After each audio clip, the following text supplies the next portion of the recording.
радикалды топтарға бейім болатын азаматтар негізгі дін негізін білмейтін, дін иммунитеті қалыптаспаған, депрессияда жүрген, әлеуметтік жағдайы төмен, басқа да себептер негізінде кірген азаматтар. Ал енді оның бақылап отқан әкесі, шешесі, бауырлар болмағаннан кейін ол азаматтарымыз не істейді? Ол азаматтарым әлеуметтік желіге тәуелді болады.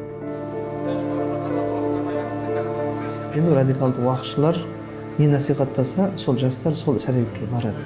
2011-12 жылдан бастап Сирия Араб Республикасында жалған ислам мемлекеті құрды десек те болады.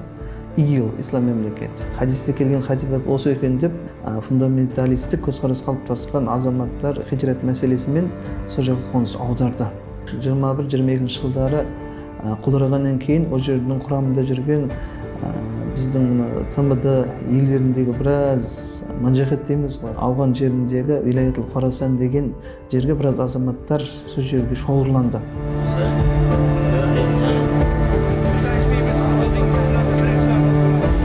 Вилаятул Хорасанда да мына жихадтың басы бізде, пәлен жерге жихад жасаймыз, сол үшін жихад жасау үшін, жұмақтың төріне бару үшін бізге кел деген ұрандар шықса, енді радикалданған, бір жақ көзқарас қалыптасқан азаматтар әбден ол жақ кетуі мүмкін.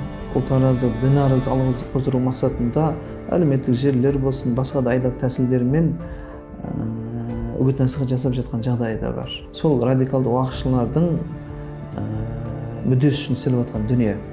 Енді ондай радикалды топтардан сақ болған дұрыс. Мектеп қабырғасында